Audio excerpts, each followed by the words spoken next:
ធានបទលើកហ្នឹងយើងនិយាយពីសាងទំនុកចិត្តខ្លួនឯងព្រោះការសាងទំនុកចិត្តខ្លួនឯងហ្នឹងវាដូចជាការសំលុយអញ្ចឹងសំមួយថ្ងៃតិចយើងសំអីវាបានហ្នឹងអញ្ចឹងខ្លួនយើងក៏ដូចគ្នាដែរយើងសំអីសំទំនុកចិត្តគឺបានទំនុកចិត្តបើយើងអត់សំទេគឺអត់បានដែរទំនុកចិត្តហើយទំនុកចិត្តលើខ្លួនឯងហ្នឹងវាសំខាន់មែនតើសម្រាប់ក្នុងការធ្វើការងារធំសម្រាប់រឿងធំឲ្យបានពីព្រោះរឿងធំមួយចំនួនវាទាមទារភាពជឿជាក់លើខ្លួនឯងខ្លាំងមែនតើបើសិនជាយើងគ្មានការជឿជាក់លើខ្លួនឯងគឺយើងអត់អាចសម្រេចរឿងហ្នឹងបានទេយើងសង្កេតឃើញមនុស្សភាគច្រើនមានគំនិតសម្បូរណាស់អ្នកមានគំនិតអត់ខ្វះគំនិតរហូតដល់ថ្នាក់យើងយល់ច្រឡំថាគំនិតសំខាន់ណាស់នៅក្នុងការចាប់ផ្ដើមអីមួយគំនិតសំខាន់ណាស់ក្នុងការចាប់ផ្ដើមធ្វើអាជីវកម្មគំនិតសំខាន់ណាស់ក្នុងការដោះស្រាយបញ្ហាតែការពិតជាក់ស្ដែងមិនមែនជាគំនិតទេដែលសំខាន់ជាងគេគឺភាពទុកចិត្តភាពជឿជាក់និងការប្រព្រឹត្តរបស់មនុស្សទេដែលសំខាន់មែនតើហ្នឹងបើយើងនិយាយមួយអ្នកមានបទពិសោធន៍គេនឹងនិយាយថាគំនិតអត់សំខាន់ទេតែបើយើងនិយាយជាមួយអ្នកអត់ដែលមានបទពិសោធន៍ធ្វើជាក់ស្ដែងគេនឹងនិយាយថាគំនិតដែលសំខាន់ជាងគេបាទអញ្ចឹងខ្ញុំចង់និយាយថាគំនិត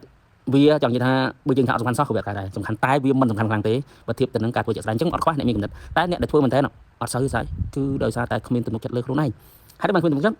ដោយសារតែអត់ដែលសំវាអត់សំវាណាព្រោះយើងត្រូវដឹងមួយទៀតថានៅពេលដែលយើងគ្មានទំនុកចិត្តលើខ្លួនឯងអ្នកដទៃហត់តែគ្មានទំនុកចិត្តលើយើងទៀតមិនបានគេអត់មានទំនុកចិត្តលើយើងនិយាយទៅដឹងថាមនុស្សដែលគ្មានទំនុកចិត្តលើខ្លួនឯងអត់ដែលសម្រេចអីបានទេធ្វើអីក៏លេងខ្លាចពិបាកខ្លាចនឿយអត់ចេះតស៊ូទេមនុស្សដែលមានទំនុកចិត្តលើខ្លួនឯងហ្នឹងគឺឆាប់បោះបង់មែនតើរួចដល់ពេលយើងអត់ដែលសម្រេចធ្វើអីមួយបានជាដុំកំភុនជាប្រយោជន៍អីសួរថាអ្នកដទៃគេស្គាល់យើងគេឃើញយើងមិនដែលធ្វើអីកើតបានតែមាត់គេដែលជឿយើងដែរ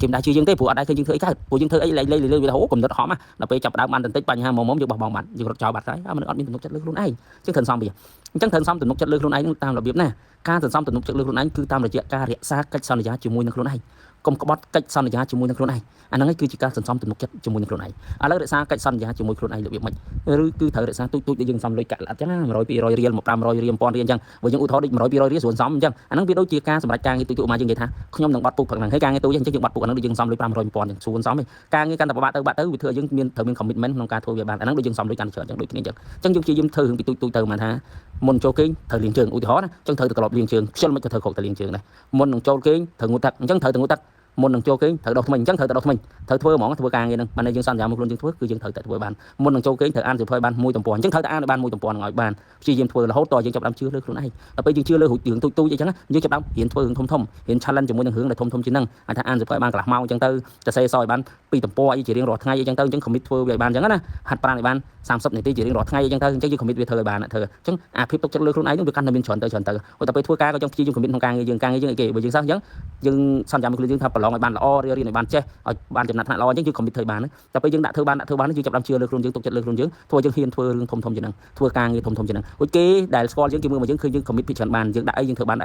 ្ងៃក្រោយគឺគេនៅតែជឿលើយើងគេជឿជាក់ហ្មងព្រោះគេឃើញយើងថាមិនគឺចឹងថាមិនគឺធ្វើបានអញ្ចឹងគឺទុកចិត្តជឿជាក់លើយើងអញ្ចឹងយើងស្រួលក្នុងការនិយាយមួយគេក្នុងការពឹងពាក់ក្នុងការស្នើក្នុងការអីគេគឺគេជឿជាក់លើយើងអញ្ចឹងការសំទំនុកចិត្តលើខ្លួនឯងប្រចាំថ្ងៃហ្នឹងគឺជារឿងសំខាន់អញ្ចឹងបើសិនយើងដាក់ទៅយើងធ្វើអត់បានយើងអាសាក្បត់ខ្លួនឯងអញ្ចឹងយើងអត់ជឿខ្លួនឯងទេព្រោះយូរទៅខ្លួនយើងវាអត់ជឿខ្លួនយើងហ្នឹងអញ្ចឹងបានថាដល់ពេលយើងអត់ហ៊ានហ្មងយើងអត់ទុកចិត្តអញ្ចឹងមានតែគំនិតហៀកែងធ្វើអីក៏អត់កើតដែរព្រោះយើងអត់ទុកចិត្តខ្លួនឯងយើងតែងតែធ្វើអត់កើតយើងតែងតែកិច្ចវេះយើងតែងតែនិយាយថាមិនគោរពអ្វីទៅខ្លួនឯងបានគិតមិនគោរពនៅអ្វីទៅខ្លួនឯងចង់ធ្វើមិនគោរពនៅអ្វីទៅខ្លួនឯងសន្យាមកខ្លួនឯងនឹងធ្វើរហូតដល់ខ្លួនឯងលែងទុកចិត្តខ្លួនឯងលែងហ៊ានចាប់បានធ្វើហ្មងឲ្យតាមចាំតែគេទេព្រោះយើងអត់ទុកចិត្តទៅយើងអត់ហ៊ានទេជាខ្លាចហ្មងបើសិនជាធ្វើក៏ឱកាសបរាជ័យគួរដែរព្រោះយើងនិយាយថាអត់មានទម្លាប់ហ្នឹងបើយើងនិយាយទៅដូចក្នុង bank យើងអត់លុយអញ្ចឹងយើងចាយតែបន្តិចអស់ហ្មងអញ្ចឹងយើងបាក់ទុកចិត្តហើយយើងទៅទិញរបស់ធំមិនខាត់បើយើងអត់មានលុយផងមែនទេអញ្ចឹងយើងសំដល់ពេលយើងសំបានច្រើនទៅយើងទិញអីក៏យើងអត់ស្គាល់ខ្លាចព្រោះយើងមានលុយគ្រប់គ្រាន់ណាអញ្ចឹងដូចគ្នាអញ្ចឹងបងប្អូនទាំងអស់គ្នាដែលកំពុងតែស្ដាប់ voice ហ្នឹងគឺត្រូវតែកែប្រែខ្លួនឯងបើសិនជាគិតថាខ្លួនឯងហងៃអត់បានសន្សំទំនុកចិត្តលើខ្លួនឯងចាប់ដើមសំវាឥឡូវដូចជាការបើកគណន